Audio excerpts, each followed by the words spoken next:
안녕하세요. 뉴스지의 소중한 독자 여러분. 뉴스지 함께 읽기 프로젝트 뉴스 읽기의 첫 번째 시간, 어린이 울리는 디지털 범죄 판친다 편을 함께 읽을 수키쌤이에요.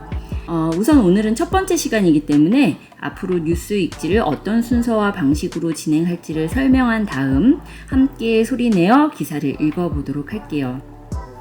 자, 앞으로 매주 수요일 새로운 뉴스레터를 발송하면서 공개할 뉴스 읽기는 함께 뉴스지 1면 헤드라인 기사를 소리내서 읽어보고 눈으로 읽어보고 다시 소리내서 읽어보면서 어려운 단어나 기억해두고 싶은 표현을 스스로 체크한 다음 함께 단어나 문장의 의미를 파악해보는 식으로 진행할 겁니다.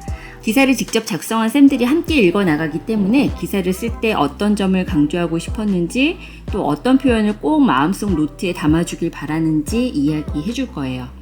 자, 그럼 소리내어서 읽기 전에 우리 친구들 중에 소리내어 읽는 게 왜 중요한지 아는 사람 있나요? 왜 중요할까요? 왜 소리를 내서 읽자고 하는 걸까요? 이미 엄마나 아빠와 함께 책을 읽을 때 혹은 혼자 책을 읽을 때도 혼자 소리를 내서 책을 읽는 친구들이 있을 거예요. 종이 위 까만색 글자를 우리가 눈으로 보고 소리로 바꾸는 훈련을 반복하면 점점 더 자연스럽고 부드럽게 읽을 수 있게 돼요. 그런 경험 해본 친구들 분명히 있죠? 네, 책을 처음에는 소리내서 좀 버벅대면서 읽었지만 반복해서 읽었더니 이 내용이 좀 더 눈에 잘 들어오고 소리도 더 자연스러워지는 거죠.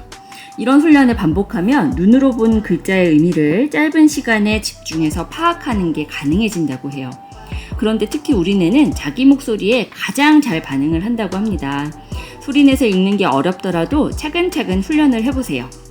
뉴스 읽기는 일주일에 한 번뿐이지만 이 영상을 반복해서 보면서 읽기 연습을 해도 좋고 매일 새로운 기사를 찾아서 읽기 연습을 해도 좋습니다. 물론 좋아하는 책을 소리내어서 읽어도 좋고요. 수피쌤 같은 경우에는 어릴 때 신문을 보면서 마치 아나운서가 된 것처럼 아나운서인 척 연기를 하면서 기사를 읽었던 적이 되게 굉장히 많습니다. 여러분도 이렇게 소리내서 읽는 것에 재미를 좀 느꼈으면 좋겠어요. 자, 그럼 첫 페이지 헤드라인부터 살펴볼까요? 혹시 쌤이 읽는 속도가 너무 빠르다면 영상 재생 속도를 늦추거나 잠시 꺼두고 혼자 읽은 다음 영상을 다시 켜도 좋습니다. 자연스럽게 읽을 수 있을 때까지 반복해서 읽으면 더욱 도움이 될 거예요. 자, 그럼 읽기 시작합니다. 10대 아이들만 노리는 디지털 범죄자 판친다. 10대 아이들을 노리는 사이버 범죄가 급증하고 수법도 다양해지고 있습니다.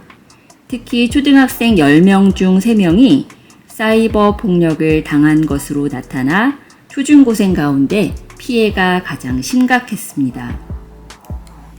방송통신위원회가 발표한 사이버 폭력 실태 조사에 따르면 지난해 사이버 폭력 피해를 입은 초중고생 비율은 23.4%로 코로나19 사태 발생 전인 2019년의 19%보다 높아졌습니다. 특히 피해를 입은 적이 있다고 응답한 초등학생 비율은 27.1%로 중학생 22.9%, 고등학생 20.1%보다 높았습니다. 눈에 띄는 것은 최근 2년 사이 초등생 피해자 비율이 10%포인트 가까이 뛰어 올랐다는 점입니다.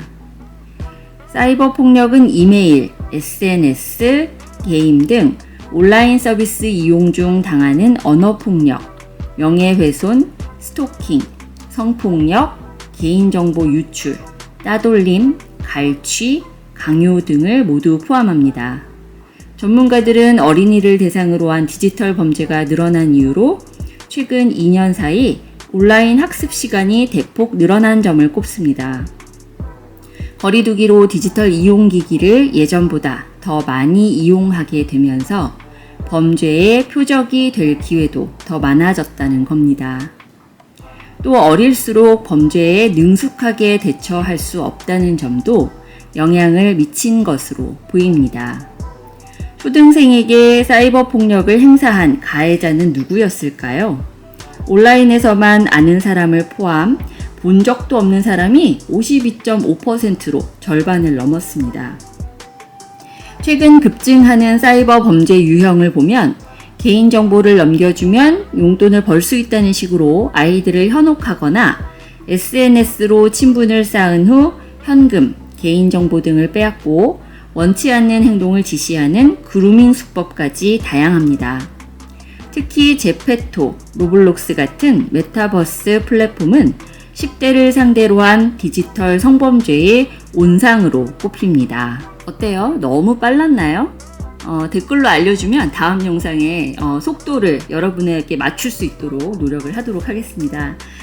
자, 이제 눈으로 읽을 차례입니다. 눈으로 읽으면서 할 일은 뭘까요? 바로 어려운 단어나 문장, 기억해두고 싶은 문장을 체크해보는 거예요. 의미를 모르는 단어는 바로 사전을 찾아보지 말고 앞뒤 문맥을 통해서 의미를 추측해 보시고요. 한 번 더 소리내어 읽어본 다음에 의미를 찾아보도록 하겠습니다. 자, 이번에는 눈으로 읽으면서 한번 여러분들 펜을 들고, 기왕이면 검정색보다는 좀 색깔 있는 펜을 들고 어려운 단어, 문장, 기억하고 싶은 표현, 문장 이런 것들에 체크를 해주세요. 자, 눈으로 읽기 시작!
자, 몇 개나 체크했나요? 선생님은 지금 몇 개를 체크했나 보니까 일단 여러분들한테 꼭 알려주고 싶은 단어들을 좀 체크해 봤어요. 사이버 폭력이라는 말은 지금 세 번째 문단에서 이메일, SNS, 게임 등 온라인 서비스 이용 중 당하는 언어 폭력, 명예훼손, 스토킹, 성폭력, 개인정보 유출, 따돌림, 갈취, 강요 등을 모두 포함한다. 이렇게 이미 정의가 나와 있죠. 이건 따로 사전을 찾아보지 않아도 될 것 같지만 어쨌든 이 기사의 가장 핵심 단어라고 할 수 있습니다. 그래서 체크를 해봤고요. 아무래도 저학년 친구들 가운데서는 이 10% 포인트라는 표현이 좀 낯선 친구도 좀 있을 것 같아요. 이거는 사실 사전을 좀 찾아보기도 어려운 내용일 수 있는데, 이거는 제가 사전 어차피 찾아보지 않을 테니까 미리 좀 의미를 얘기를 해주면, 이 포인트라는 건 몇 %에서 몇 %로 늘었다 혹은 줄었다라고 할 때 그 오른 폭, 내린 폭을 이야기하는 겁니다. 그래서 만약에 10%에서 20%로 늘었다. 그러면 우리가 이해하는 의미는 뭔가요? 100명 중에 10명이 해당되는 것이었다가 이제는 20명, 20명이 해당되는 것으로 바뀌었다라고 이해를 하잖아요.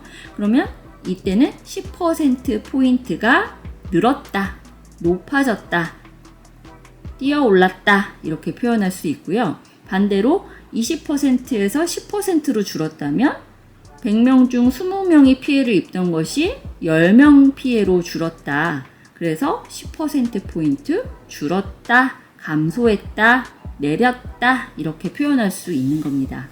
자, 그 밖에 또 눈에 띄는 표현들 뭐가 있을까요? 다른 것들은 대부분 의미 유추가 가능해 보이는데 선생님은 또 이걸 한번 체크해 봤어요. 그루밍, 길들이기. 사전에 나온다기보다는 좀 시사 용어라고 이해하면 좋을 것 같아요. 최근에 아주 흥행하고 있는 범죄 유형 중 하나입니다. 그루밍, 옆에 길들이기라고 돼 있고 게다가 앞에 원치 않는 행동을 지시하는 이라는 표현이 있죠. 그래서 이 표현을 보면 아무래도 뜻을 유추할 수 있었을 것 같아요. 그리고 성범죄의 온상, 우리가 범죄의 온상이라는 표현 많이 써요. 이것도 이따가 다시 의미 좀 파악해 보는 것으로 하겠습니다. 자, 이 정도로 체크했나요? 여러분들 어떤 것들을 체크했는지 궁금한데 꼭 댓글로 알려주세요. 자, 이번에 다시 또 소리내서 천천히 읽어보도록 하겠습니다. 아까보다 훨씬 더 읽기가 수월해졌을 거라고 생각해요. 혹시 그렇지 않다면 더 여러 번 읽는 연습을 해주세요. 자, 그럼 다시 소리내어 읽기 시작! 10대 아이들을 노리는 사이버 범죄가 급증하고 수법도 다양해지고 있습니다. 특히 초등학생 10명 중 3명이 사이버 폭력을 당한 것으로 나타나 초중고생 가운데 피해가 가장 심각했습니다. 방송통신위원회가 발표한 사이버 폭력 실태조사에 따르면 지난해 사이버 폭력 피해를 입은 초중고생 비율은 23.4%로 코로나19 사태 발생 전인 2019년의 19%보다 높아졌습니다. 특히 피해를 입은 적이 있다고 응답한 초등학생 비율은 27.1%로 중학생 22.9%, 고등학생 20.1%보다 높았습니다. 눈에 띄는 것은 최근 2년 사이 초등생 피해자 비율이 10%포인트 가까이 뛰어올랐다는 점입니다. 사이버 폭력은 이메일, SNS, 게임 등 온라인 서비스 이용 중 당하는 언어 폭력, 명예훼손, 스토킹, 성폭력, 개인정보 유출, 따돌림, 갈취, 강요 등을 모두 포함합니다. 전문가들은 어린이를 대상으로 한 디지털 범죄가 늘어난 이유로 최근 2년 사이 온라인 학습 시간이 대폭 늘어난 점을 꼽습니다. 거리두기로 디지털 이용기기를 예전보다 더 많이 이용하게 되면서 범죄의 표적이 될 기회도 많아졌다는 겁니다. 또 어릴수록 범죄에 능숙하게 대처할 수 없다는 점도 영향을 미친 것으로 보입니다. 초등생에게 사이버 폭력을 행사한 가해자는 누구였을까요? 온라인에서만 아는 사람을 포함 본 적도 없는 사람이 52.5%로 절반을 넘었습니다. 최근 급증하는 사이버 범죄 유형을 보면 개인정보를 넘겨주면 용돈을 벌 수 있다는 식으로 아이들을 현혹하거나 SNS로 친분을 쌓은 후 현금, 개인정보 등을 빼앗고 원치 않는 행동을 지시하는 그루밍 수법까지 다양합니다. 특히 제페토, 로블록스 같은 메타버스 플랫폼은 10대를 상대로 한 디지털 성범죄의 온상으로 꼽힙니다. 어때요? 이제 2번 소리내서 읽어보니까 확실히 읽기가 편해졌죠? 그렇다고 믿고 있습니다. 자, 이제 아까 우리가 좀 표시했던 어려운 단어나 표현, 기억해두고 싶은 단어나 표현 같은 것들을 몇 가지 좀 살펴보고 뉴스 읽기를 마무리하도록 할게요. 자, 우선 살펴볼게. 그러니까 사이버 폭력이 무엇인지를 좀 짚어봤잖아요. 이게 회사에서 또 중요한 거는 가해자, 피해자라는 개념입니다. 피해자는 당연히 피해를 입은 사람, 폭력을 당한 사람이죠. 가해자는 무엇이냐? 가해자와 피해자는 서로 반대되는 말인데, 가해자는 가할까 해할 해가 다른 사람의 생명이나 신체, 재산, 명예 따위에 해를 끼친 사람을 말합니다. 그리고 3번째 문단에 범죄의 표적이라는 표현이 있습니다. 범죄의 표적. 여기서 말하는 표적은 목표로 삼는 물건이나 사람을 의미합니다. 살짝 짚어보고 넘어갔던 범죄의 온상이라는 표현 한번 이야기해 볼게요. 기온이 낮을 때 이제 특별히 보온 설비를 갖춰서 인공적으로 따뜻하게 열을 가해서 식물이 잘 자랄 수 있게, 한겨울이나 아주 추운 날씨에서도 잘 자랄 수 있게 환경을 조성해 주는 것, 뭐 온실 이런 비슷하겠죠. 그런데 이게 관용 표현으로 쓸 때는 사물이나 사상 등을 발생시키거나 조장하기에 적합한 환경이라고 이해하면 됩니다. 특히 이 뜻으로 쓰일 때는 범죄의 온상이라는 표현이 가장 많이 쓰이는 관용 표현이라고 볼 수 있겠습니다. 이 문장을 보면 제페토, 로블록스 같은 메타버스 플랫폼은 10대를 상대로 한 디지털 성범죄의 온상으로 꼽힌다. 그러니까 10대를 상대로 한 디지털 성범죄가 많이 일어날 수 있는 그런 환경이 조성이 돼 있다 라는 뜻으로 온상이라는 단어를 쓴 거죠. 그루밍이라는 표현 살펴보고 넘어갈게요. 자, 그루밍 성범죄 이런 식으로 많이 쓰는데요. 성을 착취하거나 유린하기 위해서 친밀한 관계, 그리고 신뢰를 쌓은 관계, 그리고 지배관계를 설정하는 행위라고 말할 수 있습니다. 원래 그루밍이라는 말은 손질하다, 다듬다, 메모시를 단정하게 하다 이런 여러 가지 뜻이 있어요. 영어 표현이죠. 그런데 이 성범죄와 연계해서 쓸 때는 어떤 한 성범죄자가 피해자를 고릅니다. 그래서 피해자에게 신뢰를 얻어서 친분 관계를 쌓는다든지 아니면 뭐 그런 연인 관계를 맺는다든지 이렇게 어떤 친밀한 관계를 맺습니다. 그런 다음에 이 피해자를 통제하는 거예요.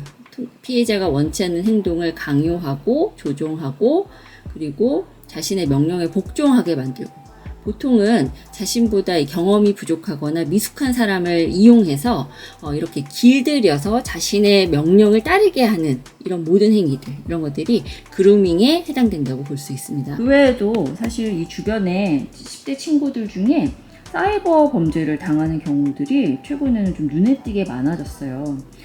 우리가 지금 살펴본 통계에 나와 있는 것처럼 실제로 아무래도 디지털 사용 시간이 늘어나고 스마트 기기를 활용해서 영상을 보거나 학습을 하거나 친구들과 대화하고 이메일을 보내고 SNS 활동을 하고 이런 시간들이 많이 늘어나면서 그만큼 범죄에 노출될 기회가 좀 많아졌습니다.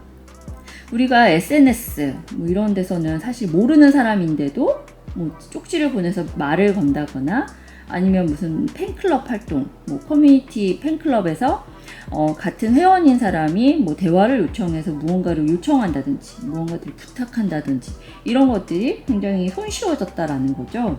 그래서 우리 친구들이 이렇게 이메일이나 SNS 같은 데서 언어폭력을 당하거나 뭐 성폭력을 당하기도 하고 개인정보를 빼앗기고 따돌림을 당한다든지 뭐 어떤 행동을 강요당한다든지 이런 폭력 행위가 아주 빈번하게 발생하고 있다고 해요. 그래서 이번 기회에 부모님과 함께 우리 친구들이 이런 사이버 폭력의 사례들을 좀 같이 살펴보면서 어떻게 하면 나를 지킬 수 있을지, 나와 우리 가족, 나의 친구들을 지킬 수 있을지 고민해보는 계기가 되었으면 하는 바람에서 이런 기사를 준비하게 됐습니다. 특히 오면은 여러분이 1일 교사가 돼서 친구들한테 디지털 범죄를 어떻게 예방해야 하는지 교육하는 그런 내용으로 한번 꾸며봤어요. 여러분 아마 발표 수업을 해본 적 있을 겁니다. 발표 수업을 하면 어떤 장점이 있죠? 내가 선생님이 돼서 친구들한테 가르쳐줘야 하다 보니까 그 가르치는 내용을 최대한 숙지하려고 노력을 하게 되죠.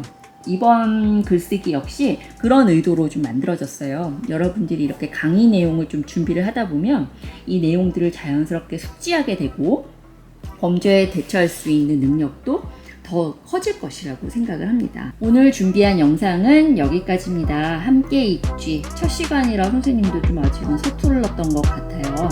다음 시간에는 더 좀 숙련된 모습으로 우리 친구들하고 더 재미있는 영상 보여줄 수 있게끔 최선의 노력을 다하도록 하겠습니다. 이 첫 시간이 좀 미흡했다고 해서 바로 포기하지 말고 다음 시간에도 꼭 찾아와서 선생님이랑 같이 뉴스지를 읽어나가는 시간 꼭 가졌으면 좋겠습니다. 그럼 건강을 잘 챙기시기 바랍니다. 다음에 또 만나요.